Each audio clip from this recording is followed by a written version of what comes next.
Let's clear something up. Why does it look like bad people win and the good people always struggling? Ever heard of the phrase, the good guy always comes in last? Or the bad guy always wins? What you're seeing is not good versus bad.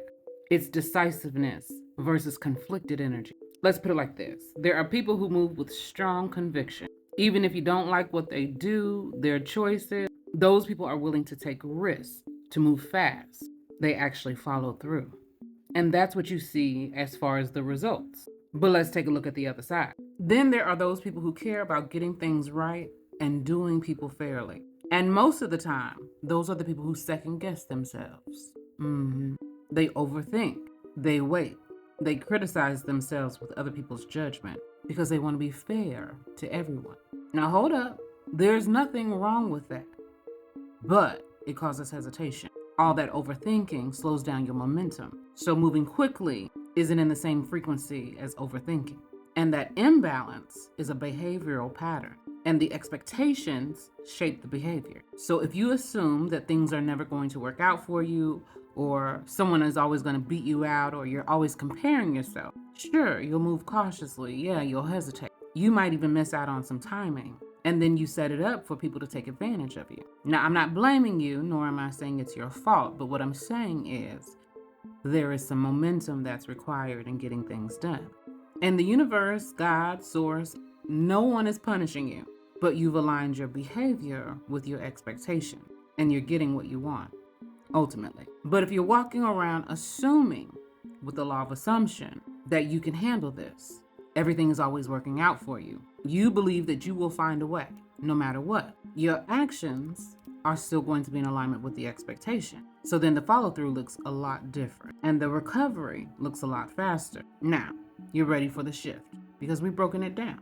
Get out of thinking good versus bad. Let's start there. I understand, understand that this world does have duality, but we are transmuters here. All right, let's transmute some energy. You got to start out by naming the pattern. So do you hesitate? Are you overcorrecting? Are you overthinking?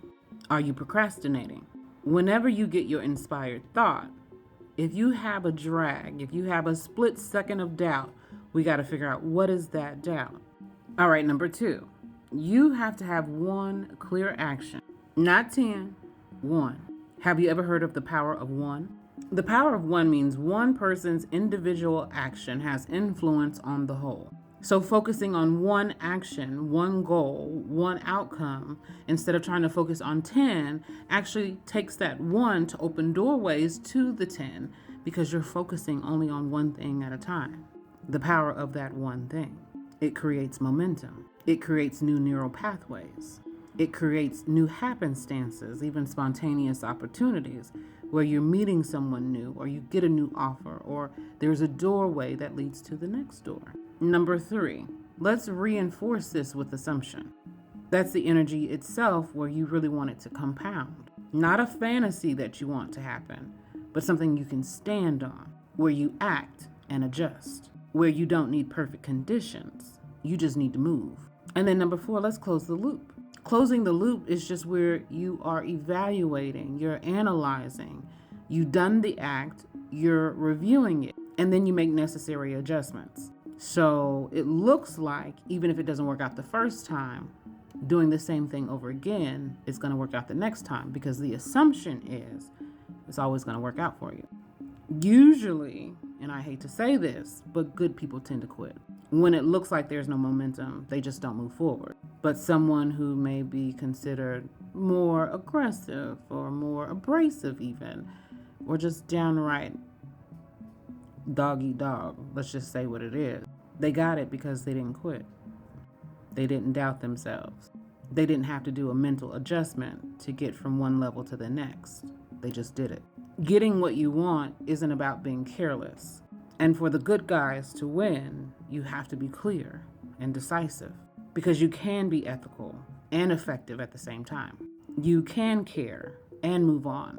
You can be firm in your values and in your standards and have consistent action. You just have to be willing to follow through. So let me ask you, where are you hesitating at now? Name what makes you hesitate, and then take one action a day at a time. Because it's not good versus bad. It's the conflicted versus the decisive. Because clarity in an action plan will beat hesitation every time. That's it, that's all. That's the message. Bye, baby.